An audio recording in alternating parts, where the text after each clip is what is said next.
بسم اللہ الرحمن الرحیم، اللہ کے نام سے شروع جو بڑا مہربان نہایت رحم والا ہے۔ دنیا میں آرام کا خواہ بے وقوف اور عقل سے دور ہے۔ نادان کے لیے چپ سے بہتر کوئی چیز نہیں، اور اگر تم نے یہ بات جان لی تو تم نادان نہیں ہو۔ موت کو ہمیشہ اپنے تکیے کے نیچے جانو اور امید رکھ کر چھوٹے گناہوں سے گریز کرو تو ذلت و خواری سے محفوظ رہو گے۔ کلام الہی پر عمل کرو، اس کے حرفوں کی سیاہی میں وہ سفیدی چھپی ہوئی ہے جو تمہارے گناہوں کو دور کر کے تمہارے دل کو نور ایمان سے روشن کر دیتی ہے۔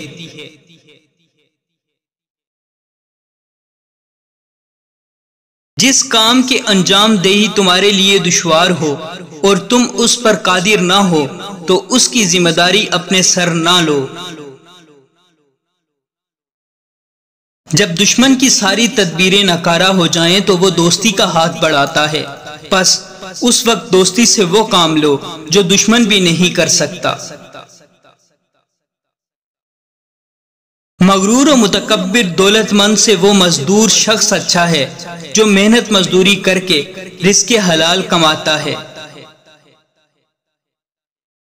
پتھر میں ایک نقص ہے کہ وہ کبھی پگھلتا نہیں، لیکن پتھر میں ایک خوبی بھی ہے کہ وہ کبھی بدلتا نہیں۔ الفاظ کی نسبت خاموشی زیادہ وضاحت رکھتی ہے اور خاموشی میں کبھی منافقت نہیں ہوتی۔ جب بھی غلطی کا احساس ہو فوراً معافی مانگ لیا کرو، زندگی ہر بار شب بارات تک پہنچنے کا موقع نہیں دیتی۔ نیک بننے کے لیے ایسے ہی کوشش کرو جیسے کوشش خوبصورت دکھنے کے لیے کرتے ہو۔ اچھے انسان کی سب سے پہلی اور سب سے آخری نشانی یہ ہے کہ وہ ان لوگوں کی بھی عزت کرتا ہے جن سے اسے کسی قسم کے فائدے یا مفاد کی توقع نہیں ہوتی۔